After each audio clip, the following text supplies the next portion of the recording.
Bismillahirrahmanirrahim. Assalamualaikum warahmatullahi wabarakatuh.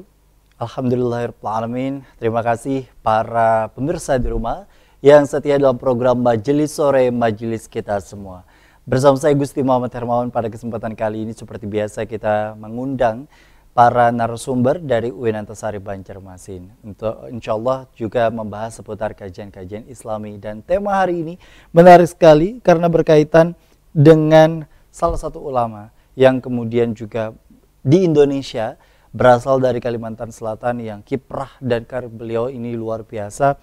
Kita ketahui Datuk Kelampaian, yakni Syekh Muhammad Arsyad Al-Banjari, ulama yang mencintai kebudayaan Banjar. Tema yang menarik yang akan kita bahas bersama dengan Bapak Dr. Andes Humaydi, MAG. Assalamualaikum. Waalaikumsalam warahmatullahi wabarakatuh. Sehat Pak? Sehat, Alhamdulillah. Masya Allah. Ya. Ketika kita bicara mengenai salah satu ulama yang ada di Indonesia, pasti di laman internet pun juga muncul adalah Datuk Kelampaian yang memiliki kontribusi yang luar biasa. Bukan hanya sebenarnya di Indonesia, tapi di Asia, bahkan dunia. Kita tahu juga bahwa Datuk Kelampaian atau Syekh Muhammad Arsyad Al-Banjari ini sendiri memiliki kemampuan yang di atas rata-rata dari manusia pada umumnya. Bukan hanya satu dua disiplin ilmu yang beliau kuasai, tapi hampir keseluruhan. Bahkan bukan hanya tentang ilmu keagamaan, namun juga ilmu alam yang Masya Allah beliau kuasai.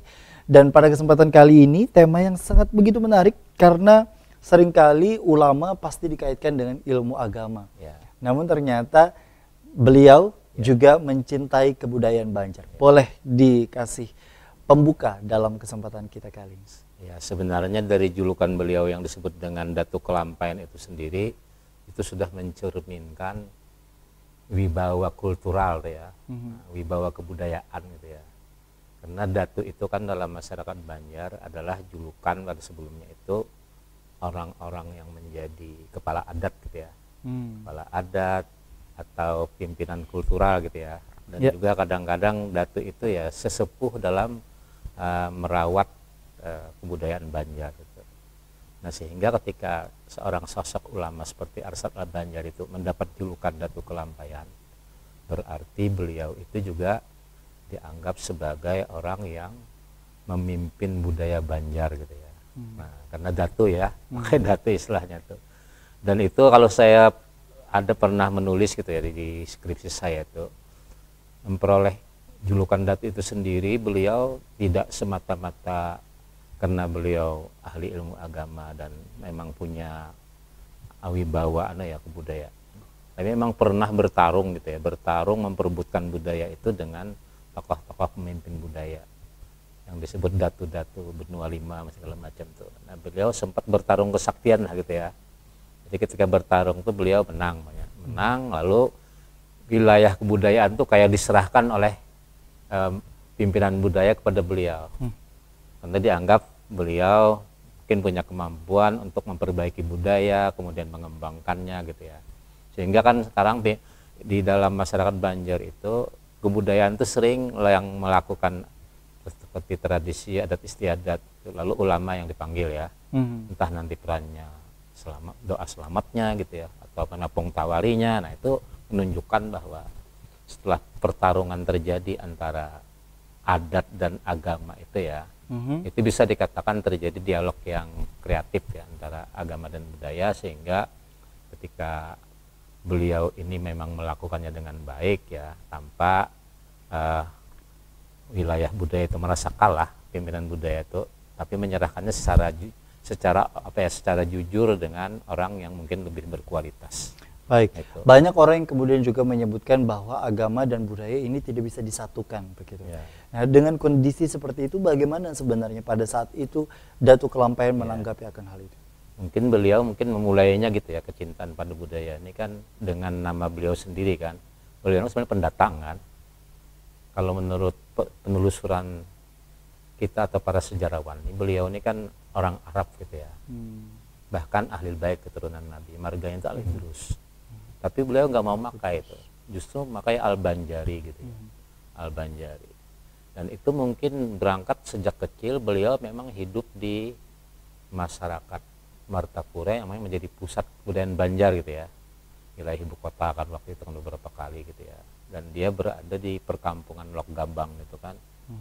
Menurut cerita itu beliau ini juga waktu kecil tuh suka sekali melukis pemandangan-pemandangan alam sekitar itu. Jadi kecintaan pada kebudayaan Banjar itu mungkin diawali dengan kecintaan terhadap alamnya yang mungkin damai, sejuk gitu ya. Lalu perlahan-lahan terus mencintai itu. Mungkin tumbuhnya seperti itu. Sehingga ketika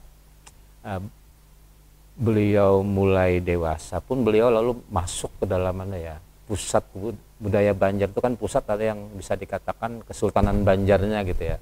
Dididik di dalam sekolah istana. Nah itu kan bisa dikatakan sebagai pusat kebudayaan Banjar waktu itu gitu ya, karena ibu kota, lalu pendidikan juga pendidikan kesultanan.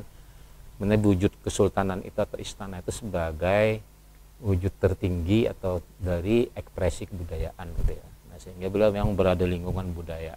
Bahkan kemudian diambil menantu gitu ya, atau diangkat anak oleh raja waktu itu, Raja Tahlilullah gitu kan. Lalu menjadi bagian dari bisa jadi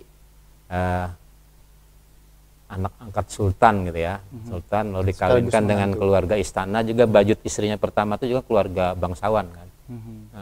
Sehingga dia semakin kuat ikatannya dengan kebudayaan Banjar ya, kebudayaan Banjar, Kesultanan Banjar terutama gitu ya, sebagai ekspresi itu. Nah kemudian ketika beliau ke Mekah pun tidak terpengaruh dengan budaya Arabnya. Jadi ketika beliau mengaji ke Timur Tengah itu, beliau hanya memperdalam ilmunya aja, tapi tidak terpengaruh dengan budaya. Ya, bahkan beliau di sana tuh mempromosikan budaya Banjar gitu ya.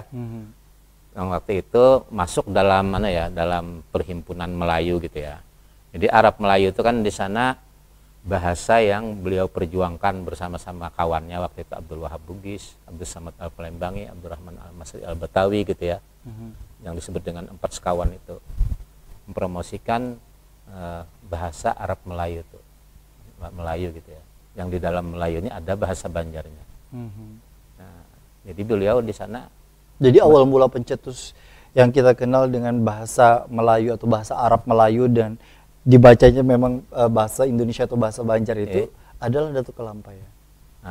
Ya Datuk Kelampaian yang mungkin memasukkan pertama kali ya Banjar, bahasa Banjar ke dalam Arab Melayu itu gitu ya. Jadi terutama dalam kitab-kitabnya itu. Karena kan tidak mungkin ya waktu itu kebetulan Arab Melayu ini bisa menampung memang bahasa-bahasa anunya. Sehingga di Sabila itu memang ada bahasa Banjarnya, ada bahasa Acehnya, ada Bugisnya gitu ya, karena bisa menampung bahasa-bahasa lokal itu zaman itu ya. Tapi mungkin banyak sekali bahasa Banjarnya, termasuk di Tuhfatur Roghibin tuh ya. Kita bisa membuktikan bahwa itu karya asli Arsad Al-Banjari karena ada bahasa Banjarnya. Hanya istilah adat menyanggar benua, membuang pasilih gitu ya. Nah itu ada mungkin karya Abdul Samad Al-Palembangi gitu ya. Karena di Palembang memang tidak ada otentiknya bahasa Banjar. Iya, lawan adatnya itu memang ada di Palembang, adanya di sini. Baik, Masya Allah. Nah, tentunya juga bicara mengenai kebudayaan, ini kan erat sekali dengan kultur dan kebiasaan begitu. Kultur kebiasaan seperti apa sebenarnya pada zaman dulu yang kemudian juga sudah dilakukan oleh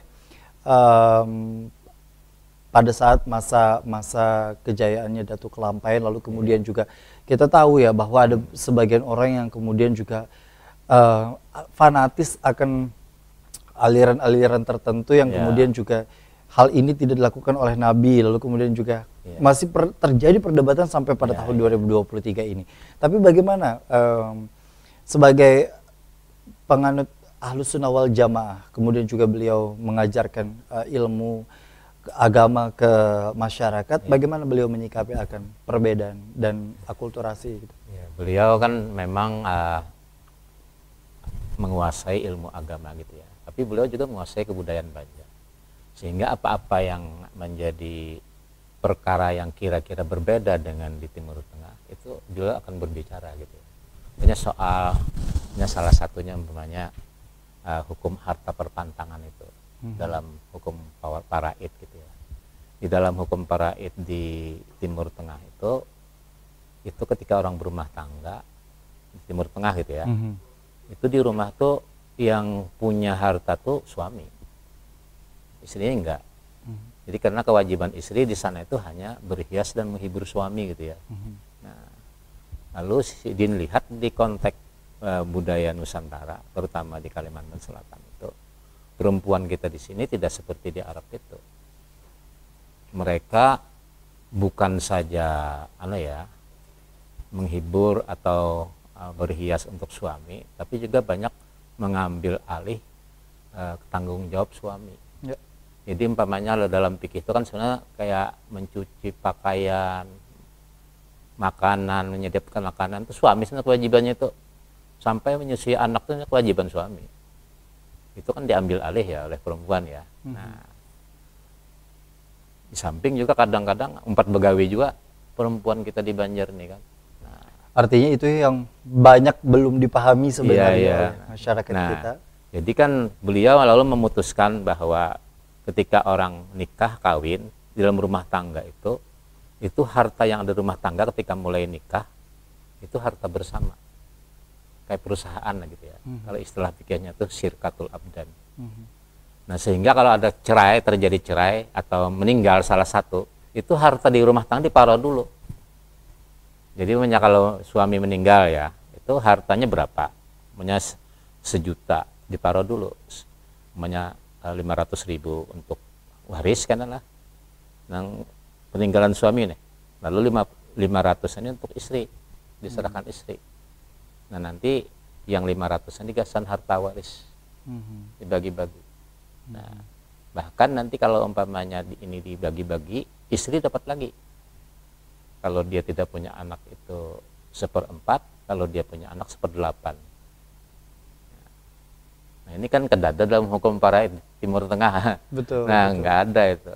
Masya Allah. Jadi kondisi seperti itu beliau menekankan akan situasi, Pak, situasi dan kondisi tertentu yang kemudian juga beliau sesuaikan, namun tidak bertabrakan dengan hukum-hukum Islam pastinya. Jadi lalu adat kan di dalam kaidah fikihnya Syafi'i itu adat bisa menjadi hukum kan.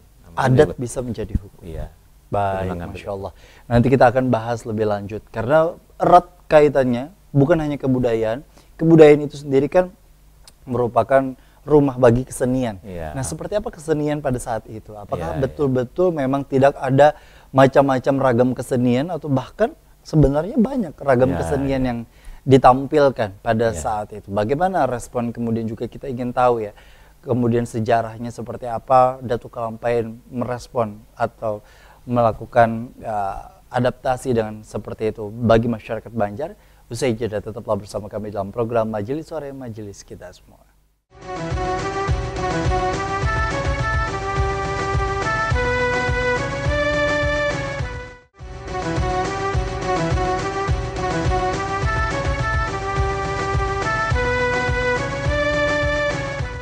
Terima kasih Anda masih bersama kami dalam program Majelis Sore Majelis Kita Semua. Rasa-rasanya untuk kita mengenal siapa saja yang kemudian juga kita cintai, tidak ada salahnya kita selalu ingin mengenal siapa saja sebenarnya para ulama-ulama yang ada di benua kita secara khusus, karena semakin kita kenal, insya Allah maka akan semakin besar rasa ta'zim, rasa kagum kita begitu Pak ya, kepada mereka yang tentunya juga memiliki kontribusi yang luar biasa, bukan hanya terhadap pembangunan bahkan, namun juga kepada ilmu agama yang hari ini patut kita syukuri sebagai warga masyarakat Banjar yang beragama Islam. Bahkan ada yang disampaikan bahwa bukan orang Banjar kalau bukan agamanya Islam begitu.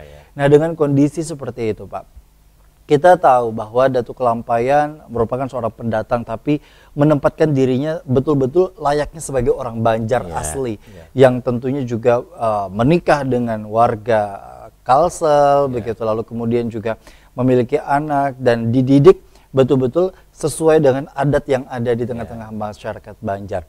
Yang menjadi penasaran adalah bicara mengenai kebudayaan, seringkali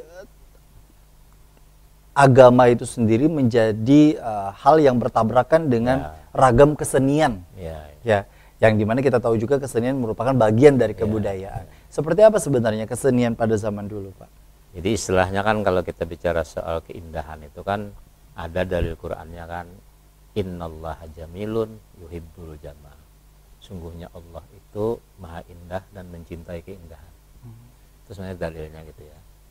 Jadi kalau kita lihat Datuk Kelampaian ini, beliau memang di samping punya pengetahuan ilmuwan yang ilmiah atau agama gitu, dunia gitu ya, beliau juga mungkin punya darah seni gitu ya, atau kesenian, terutama seni ukir dan seni membuat syair gitu ya. Jadi beliau ini menurut Martin van Bronnesen ya, orang Belanda itu, yang mengarang syair Syekh Saman itu ya, yang dimenakibkan tuh ya Sayhona ya Saman itu ya. Itu menurut Martin van Bronnesen itu beliau adalah pengarangnya gitu lah, ciptakan syairnya itu beliau. Nah, jadi saking hebatnya beliau dalam soal mungkin kesusastraan itu, bisa mengarang syair yang seperti itu. Bahkan akhir-akhir ini ada saya meneliti ya, kita bicara soal Salat Al-Banjari. Jadi ternyata Salat Al-Banjari itu kan dikenal di kalangan kita sebagai maulid habsyi sekarang gitu ya. Betul. Nah, dulu mungkin nggak ada pakai habsyi atau apa, tapi mungkin bisa Serapul Anam, bisa apa gitu ya. Nah itu ketika saya teliti dengan teman-teman itu memang ada sanatnya sampai ke Datuk Kelampaian.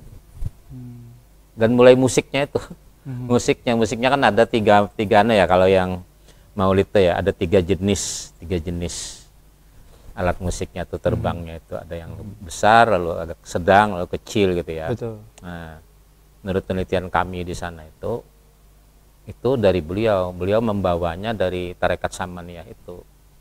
Jadi mungkin tarekat Samaniyah itu memang ada mengekspresikan seni gitu ya, ketika memperingati manakib Syekh Samannya itu. Sebagai bentuk kesukacitaan untuk terhadap para ulama, guru beliau kan, guru beliau tuh Syekh Saman itu di samping sebagai teman seperguruan dalam bidang ilmu fikih, tapi dia juga sebagai guru dalam bidang tarekat atau tasawuf gitu ya, oleh Arsyad Al-Bandi. Itu diturunkan kemudian kan gendang dengan musik dengan kelompoknya itu kepada anak cucunya kan. Kalau kita kemarin meneliti itu di dalam pagar itu ya, jadi muncul semacam model irama musik maulid gitu ya. Yang terkenal itu di sana ada musik maulid dalam pagar dengan kampung Melayu yang besar itu, yang menjadi sekarang landasan cara menggendang itu. Di Martapura, Kabupaten Banjar.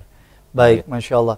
Kita tahu juga tadi sempat dibahas di segmen sebelumnya bahwa kedekatan beliau dengan Kesultanan Banjar ini sendiri kan luar biasa. Dan kita tahu juga bahwa di lingkup kerajaan Banjar ini sendiri kan erat sekali kaitannya dengan kesenian begitu.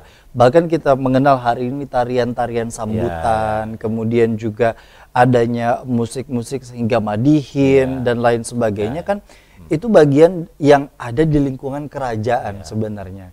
Dan pada saat itu adakah kemudian juga semacam sejarah atau kemudian juga menyebutkan bahwa berkaitan dengan tarian, lalu kemudian juga berkaitan dengan musik dan istilahnya ragam kesenian lainnya pada masa-masa itu yang kemudian juga ditemui oleh Datuk Kelampaian?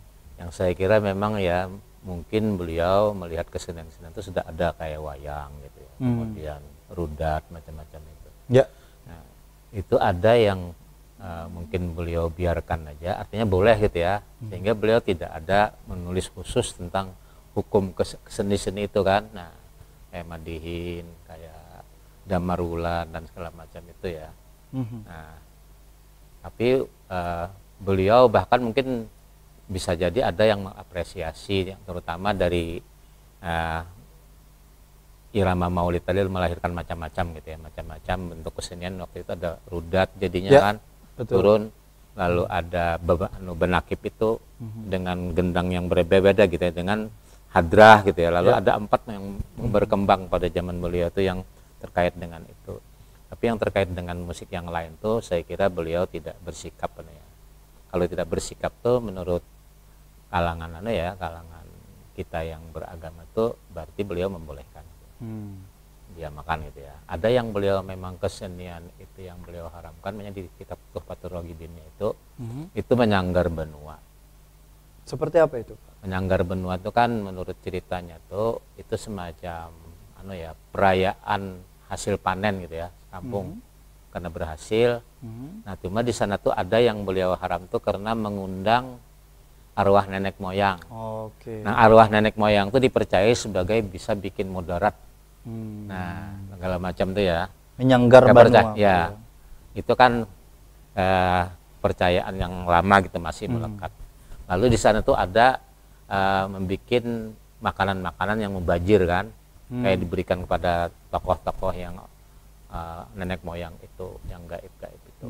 Nah, itu yang beliau haramkan. Baik. Tapi Jasidin kalau menyanggar benua itu istilahnya sudah tidak ada itu lagi, banyak kita tidak mempercayai adanya orang gaib. Hanya sebatas perayaan itu perayaan saja. Atau apalagi kalau makanan tidak mubazir, ya dengan selamatan, itu boleh-boleh saja. Baik, Masya Allah. Lalu ada membuang pasilih yang sidenan itu kan. Membuang pasilih itu model mandi-mandi, ya orang mandi sial lah. Nah, nah itu yang sidin, kalau ada kepercayaan yang seperti itu yang sidin tidak. Itu aja yang beliau di dalam kitabnya dan yang bahkan tertulis beliau tertulis ya. Tuhfatur Raghibin itu yang beliau kaitkan itu. Masya Allah, Masya Allah. Jadi ada hal-hal yang memang beliau kemudian secara eksklusif menulis di dalam kitab-kitabnya, bukan hanya sebatas tentang ilmu agama, tapi juga kebiasaan-kebiasaan orang Banjar. Itu. Di Sabilal Muhtadin tuh memang beliau ada juga melakukan hukum-hukum dalam soal makanan binatang gitu ya. Namanya di dalam kitab itu ada beliau mengatakan kalau haliling itu halal. Karena dia bukan amfibi gitu. Tapi gondang atau kalimgua itu haram. Nah, haliling yang kecil-kecil itu kan? Iya, kecil-kecil itu. Nah, lalu kan ada juga umpamanya kayak penyu itu kan, atau bidawang itu kan, itu anunya haram, bidawangnya, penyunya, tapi telurnya halal. Tapi alasan halalnya itu karena dia belum berbentuk. Berbentuk. Iya, kalau sudah ada bentuknya tuh haram. Sama dengan wanyi kan, beliau mengatakan kalau wanyinya belum berbentuk tuh halal. Tapi kalau sudah berbentuk, nah, itu haram. Wanyi itu lebah ya. Baik, dengan kondisi seperti itu artinya memang ketika kita belajar apa yang beliau tulis begitu Pak ya, semakin rinci dan semakin detail sebenarnya Pak ya. Tinggal sejauh mana sebenarnya bagi masyarakat itu tadi di perkembangan saat ini para pengajian memang terkadang hanya fokus di satu kitab sehingga mungkin tidak ada perbandingan antara apa yang sudah disampaikan dalam berbagai kitab. Kita nanti akan kupas lebih dalam insyaallah, tentunya juga di segmen berikutnya. Tetaplah bersama kami dalam program Majelis Sore, Majelis Kita Semua.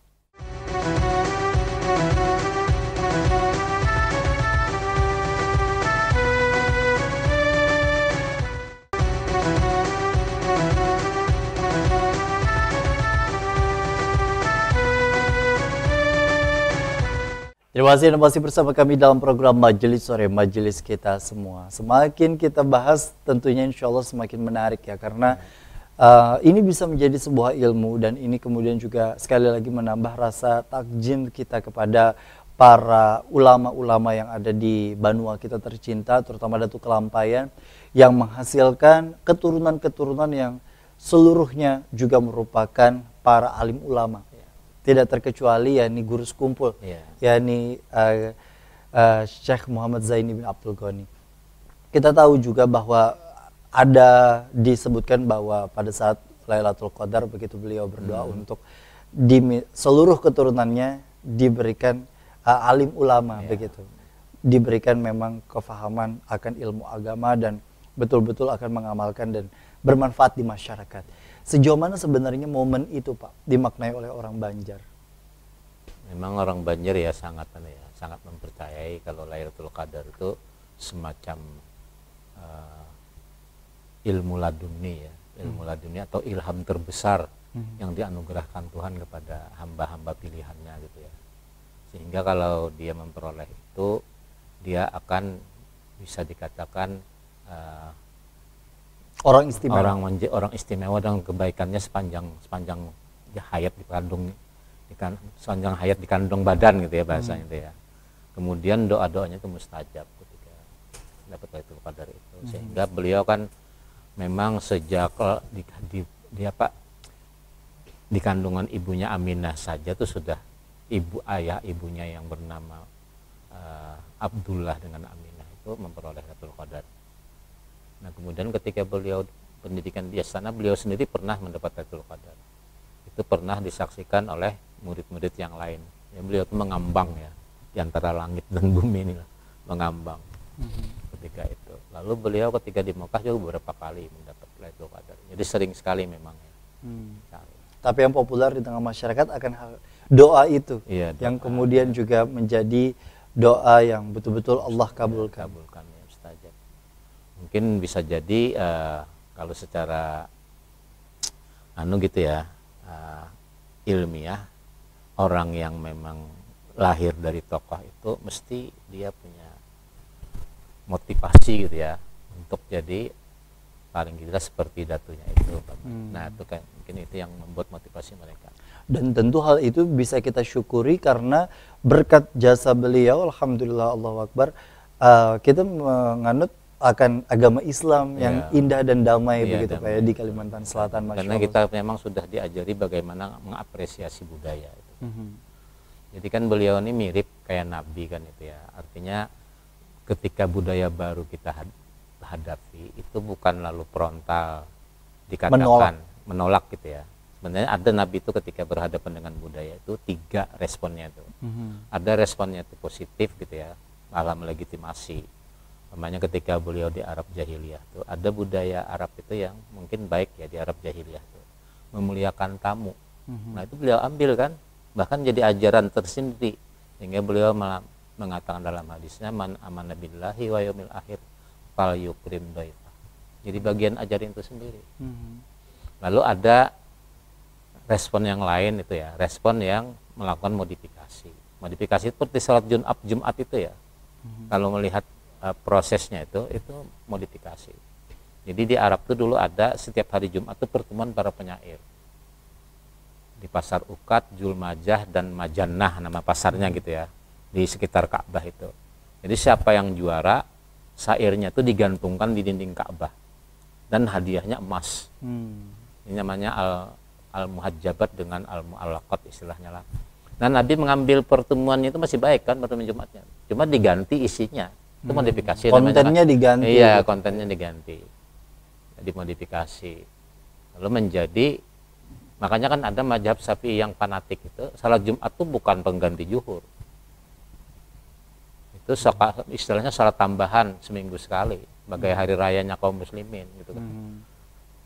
Mereka biasanya kalau kita melihat orang verti gitu ya, yang itu memang mazhab Syafi'i Ansyi gitu ya, yang fanatik dengan mazhab Syafi'inya aja, itu mereka habis sholat Jumat itu sholat zuhur lagi. Nah, itu. Tapi kalau kita yang di Banjar ini karena di Indonesia kita nih kan ada fanatik Syafi'i saja gitu ya, tapi mengambil juga yang lain. Nah itu kita dan ini pendapat mazhab Syafi'i juga gitu ya. Mazhab Syafi'i banyak kan, ada pendapatnya begini, ada pendapatnya begini. Nah kita mengambil pendapat Syafi'i yang masyhur yang lain gitu ya, yang mengatakan Jumat itu bisa pengganti zuhur. Oke, dan yang ketiga menolak itu kan seperti di dalam Al-Quran tuh lakum dinukum waliyadin. Nah ketika saat itu orang Arab Jahiliyah mengajak kerjasama, kompromi ya, bagaimana kalau seminggu bergiliran kita, seminggu kami menyembah Tuhan kamu, seminggu karena kamu menyembah Tuhan kami. Nah itu Nabi tegaskan lakum dinukum waliyadin. Jadi pemaknaan budaya yang kemudian juga pada zaman Nabi itu sendiri memang erat kaitannya dengan keagamaan. Yang dilakukan Arsyad Al-Banjari mengapresiasi budaya seperti apa gitu ya. Nah, memang ada kaidah fikihnya tadi yang saya bilang kan al-adah muhakamah gitu ya, al-adah muhakamah. Atau dalam mazhab Hanafi itu namanya uruf gitu ya, uruf itu kan adat istiadat. Nah di samping itu banyak lagi ya yang ingin saya sampaikan, umpamanya Arsyad Al-Banjari itu saking cintanya dengan Banjar gitu ya, dia umpamanya tidak merubah nama-nama asli istrinya itu kan. Kalau kita melihat nama-nama istrinya yang tercatat itu ya ada 11 ya yang tercatat ini ya. Itu namanya Bajut, kan lokal banget ya, nggak diganti itu. Lalu ada Biduri gitu ya, teh Biduri. Lalu ada Lipur. Lalu ada Guatneo tetap dengan nama kecinaannya gitu ya. Lalu nanti yang agak berbau Arab tuh yang Siti Aminah itu aja, Ratu Aminah. Selainnya nama-nama lokal. Nah, ada pertanyaan yang menggelitik terkadang juga ini menjadi sebuah hal yang perlu dan tidak perlu dijawab sebenarnya. Banyak kemudian juga ketika menelusuri sebuah sejarah begitu, lalu kemudian juga menelusuri dan lain sebagainya, hingga pada tahapan di mana muncul pertanyaan bagi sebagian orang yang mungkin penasaran akan jawaban secara sistematisnya itu sendiri seperti apa. Kenapa kemudian juga setiap ulama itu sendiri, terutama Datuk Kelampaian, kemudian juga memiliki istri yang kemudian juga relatif banyak dan bahkan juga melebihi dari 4 yang seharusnya diajarkan oleh Nabi.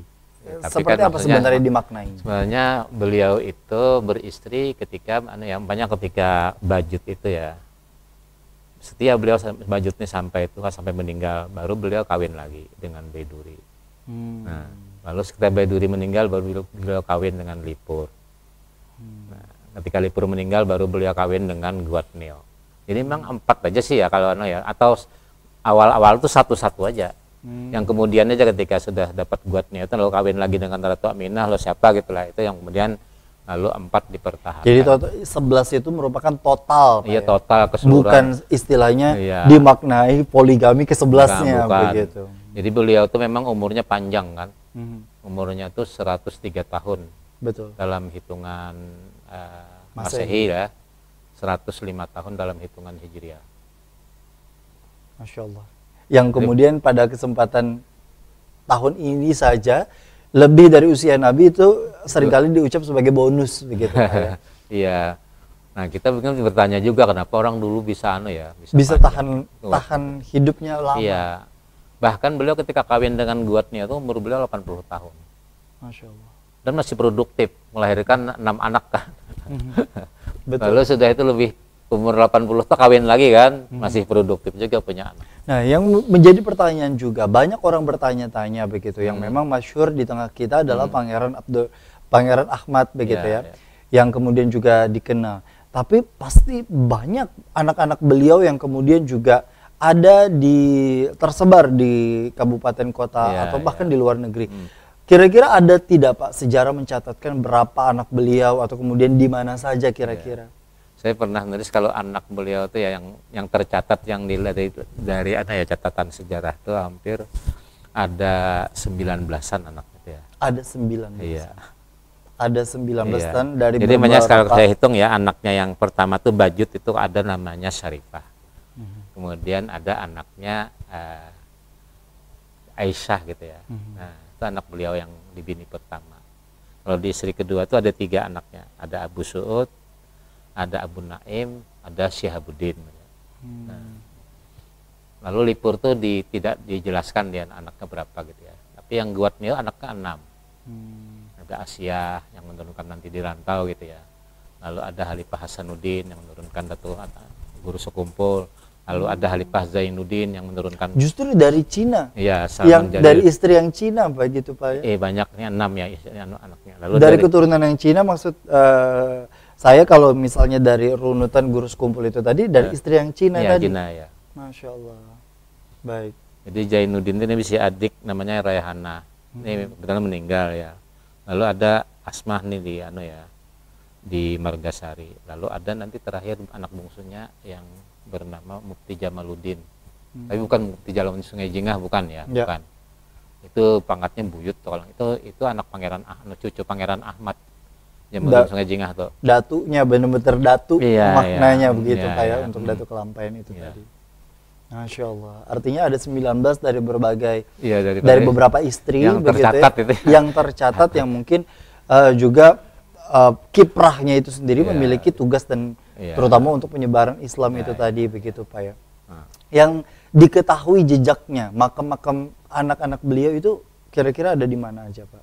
Kalau kalau ingin mencari jejaknya yang monumental itu ya, terutama memang ada di Kelampayan banyak situ ya, anak cucunya di situ. Yang di area sekitar makam Iya, beliau makam itu? dia ada anak cucunya juga gitu. Masya Allah. Yang di samping ini kan buyut sudah yang Jainal Ilmi itu kan, yang di samping kanannya tuh. Nah, lalu ada umpamanya 5 tokoh gitu ya, yang adanya kubahnya itu masing-masing aja. Jadi umpamanya ada Abu Tolhah itu di Kutai Kartanegara, itu buyut itu, makatnya buyut. Lalu ada Abu Hamid yang di ujung Pandaran, Sampit. Nah, lalu ada adiknya tuh Ahmad Balimau di Balimau. Lalu ada adiknya lagi di Datu Arsad ngarannya lah di Pagatan. Lalu ada Datu Taniran di Kandangan itu ya. Masya Allah. Artinya memang kalau menelusuri sejarahnya memang ada saja sebenarnya begitu Pak ya. Lalu ada Ridwan namanya, Tuan Guru Ridwan lah di Amuntai itu, di Lok Bangkai. Terkenal juga kan itu. Masya Allah, Masya Allah. Artinya itu tadi, ketika kita misalnya mengetahui sejarahnya, maka akan semakin banyak ya Pak ya. Lalu di Jawa tuh kan Sarawani Abdan tuh kan, lu kebah juga kan dengan anehnya tuh di Bangil tuh. Betul. Nah. Yang kemudian juga menjadi guru dari Guru Sekumpul begitu. Dan begitu. diziarahi banyak orang juga betul. Lalu Datu Sapat di Riau Tambilahan. Yang dimana keseluruhan merupakan anak, cucu, dan bahkan buyut dari keturunan Datuk Kelampayan. Masya Allah, barakallah. Dan tentunya usai jeda kita akan kembali, tetaplah bersama kami dalam program Majelis Sore Majelis kita semua.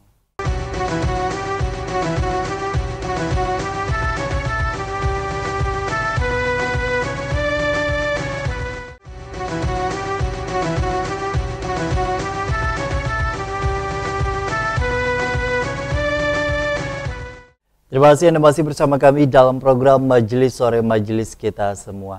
Syekh Muhammad Arsyad Al-Bancari yang usianya 103 tahun, dalam hitungan Hijriah 105 tahun, merupakan sosok ulama karismatik yang patut kita banggai dan cintai. Terbukti dengan ratusan bahkan ribuan para jemaah yang setiap harinya menziarahi makam beliau. Bukan hanya makam beliau, namun area makam yang ada di sekitaran Kelampayan dan bahkan para keturunannya yang ada di sekitaran kota Martapura khususnya. Sejauh mana sebenarnya Pak kita mengambil jejak apa yang kemudian sudah beliau ajarkan dalam berbagai kitab dan ajarannya? Apakah memang budaya kita ziarah, kemudian juga budaya dalam muamalah, ya ini ada kalimat tukar dan jual begitu. Ini bagian dalam bentuk cinta kita terhadap ulama. Bagaimana rasanya untuk menambah rasa cinta ini bagi ulama-ulama yang tentu memiliki peran besar dalam penyebaran Islam? Kalau yang sudah menjadi kebudayaan ya ajaran beliau ya, pertama dari Sabilal Muhtadin itu adalah umpamanya orang Banjar itu memakamkan mayat itu pakai peti. Itu sih dinang mewajibkan tuh. Nah, jadi kultur kan itu ya, jadi kultur. Lalu umpamanya termasuk yang nukar, jual itu, mungkin kebudayaan dulu juga seperti itu. Nah kemudian beliau juga ya ketika membentuk membentuk semacam mahkamah syariah sebenarnya bahasa Arabnya, beliau pakai bahasa lokal aja, ya kerapatan kadi gitu kan. Kerapatan kadi beliau membahasakannya itu. Lalu di situ kan ada juga bahasa-bahasa lokal, di samping ada bahasa Arab. Hanya susunan struktur birokrasi peradilan itu. Ada yang paling tinggi itu mufti gitu ya. Mufti besar, lalu qadi itu masih ada Arabnya gitu ya, qadi besar. Tapi kemudian sesudahnya itu ada khalifah. Nah ini dipakai khalifah gitu ya. Mungkin tingkat kecamatan ini ya. Ahli hukum di tingkat kecamatan. Lalu ada penghulu. Nah penghulu ini sudah bahasa lokal ya. Lalu habis penghulu itu kaum. Jadi kaum itu sebenarnya dulu bukan penjaga musola atau masjid, tapi dia salah satu tokoh pengadil atau hakim yang memutuskan perkara di tingkat desa. Oke, anggapannya RT sekarang gitu. Iya, desa. Masya Allah. Cuma kita kadang membaca sejarahnya tuh ya. Nah, jadi ada mufti, ada macam-macam, dan di sini memang Arsyad itu dikenal secara nasional tuh dia menumbuhkan lembaga-lembaga baru Islam gitu ya, mulai peradilan, kemudian Pengadilan agama ya, hari ini agama, dikenal. ya. Kemudian ada dalam pagar itu gitu ya, dalam pagar itu yang istilahnya gitu ya, yang menjadi sumbangan beliau sampai sekarang, di samping juga anak-anaknya, gitu ya, anak turunannya. Jadi beliau ini sukses lah kalau bisa dikatakan tuh melakukan penyebaran Islam, karena beliau umpamanya ajaran-ajaran yang sangat sulit yang beliau peroleh di Mekah itu beliau ekspresikan dalam Arab Melayu yang sederhana. Jadi sebenarnya ulama kita Banjar nih di samping luas ilmunya, dia bisa menyederhanakan untuk sampai kepada masyarakat luas. Sehingga terjadi masifikasi kan zaman itu ya, tentang pengetahuan agama itu ketika Arsyad datang itu. Sebelumnya kan masih jauh gitu ya dari ketika beliau datang dengan melakukan penyederhanaan bahasanya gitu ya, kata Arab Melayu. Itu lalu diketahui ilmuwan agama yang luas itu oleh masyarakat sampai tingkat awam. Sampai sekarang saya kira ulama kita Banjar ini adalah kader-kader yang seperti itu, bisa menyederhanakan ya, umpamanya kayak Guru Juhdi almarhum ya. Itu buat kitab yang hikam itu tuh sulit, tapi dia bisa menyederhanakannya dengan bahasa-bahasa anak muda, bahasa apa gitu ya, yang hingga bisa dipahami kitab-kitab sulit itu.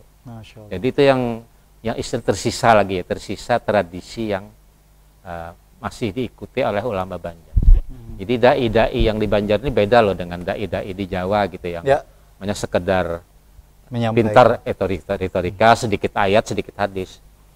Dai-dai yang terkenal di Banjar ini mesti mereka tuh pintar. Memang ulama gitu ya, mengaji kitab-kitab yang luas itu. Karena dari runutan silsilahnya pun juga dari datunya juga luar biasa begitu Pak. Jadi guru bahit macam-macam. Bahkan ada penelitian terakhir ya, seperti yang dilakukan ada Dr. Iqbal yang dari IAIN tuh. Dia meneliti di mana ya, menjadi peneliti tentang Arsyad yang terakhir ini yang diajukannya di Perancis itu. Itu mengatakan Datus Kumpul ini yang mula-mula melahirkan fikih yang rasional, fikih yang ilmiah gitulah. Nah, jadi zaman beliau tuh yang memulai fikih ilmiah tuh dulu fikih tuh kayak mistik lah, mistikal. Jadi menyangkut soal kiblat zamannya Arsyad itu, asal jar orang wali-wali itu sudah cucuk aja itu diterima. Kalau Arsyad tidak mau, dihitung dulu secara falakiyah gitu ya, secara astronomi bujur kadang, sehingga beliau akan membetulkan masjid di Jakarta, di Pakojan, nah segala macam itu. Karena beliau memang membawa fikih yang rasional, yang ilmiah. Lalu beliau juga yang merintis yang istilah bahsul masail itu ya. Karena dalam kitab-kitab beliau tuh selalu model tulisannya itu model tanya jawab gitu lah, tanya jawab. Masya Allah. Jadi artinya dengan kondisi seperti itu, ini yang kemudian juga patut kita jaga ya Pak. Nah, masalahnya terakhir sebagai penutup ini sendiri Pak, hal apa yang kemudian juga dapat kita lakukan untuk menjaga keutuhan ilmu dari para perguruan kita ini? Ya saya kira memang kitab-kitabnya harus kita apresiasi lagi gitu. Kembali gitu ya. Dulu kan kitab-kitab beliau tuh ada diajarkan di pesantren, sekarang enggak lagi. Padahal penting itu ya. Nah, untungnya masih Martapura itu masih memelihara gitu ya. Banyak ulama-ulamanya itu masih mendalami kitab pedatuannya itu. Terutama keturunan-keturunannya gitu ya. Dan masih menulis dengan Arab Melayu buku-buku.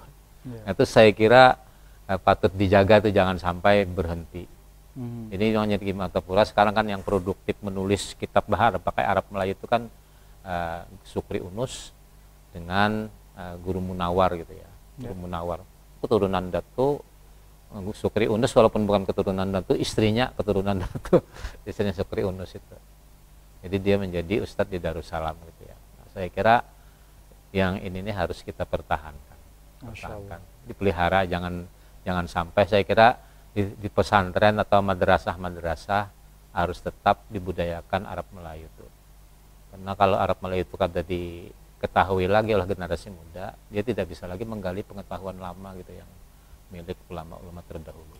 Masya Allah, banyak hal yang kemudian juga menjadi pembelajaran ternyata. Namun dari sana insya Allah bisa menjadi tuntunan bagi kita semua bahwa betul-betul menumbuhkan rasa kagum itu sendiri, menumbuhkan rasa takzim kita kepada para ulama, tentu dengan menghargai apa yang kemudian juga menjadi riwayat sejarahnya, dan kemudian juga betul-betul insya Allah menjadi bahan pembelajaran, bukan hanya secara non formal tapi juga secara formal kita harapkan di sekolah-sekolahan yang memang mengajarkan akan ilmu agama atau pesantren-pesantren. Terima kasih, Masya Allah Pak Mahdi. Terima kasih juga bagi para pemirsa yang di rumah. Insya Allah tayangan ini bisa menjadi tuntunan sekali lagi buat para pemirsa di rumah dan menambah pengetahuan kita, khususnya terkait dengan tema ini, yakni seputar keistimewaan dari ulama karismatik, yakni Datu Kelampaian Syekh Muhammad Arsyad Al-Banjari, terutama dalam mencintai kebudayaan Banjar. Akhirnya saya Gusti Muhammad Hermawan, mewakili seluruh kerabat kerja yang bertugas, mengucapkan terima kasih atas perhatian dan kebersamaannya. Wassalamualaikum warahmatullahi wabarakatuh. Waalaikumsalam warahmatullahi wabarakatuh.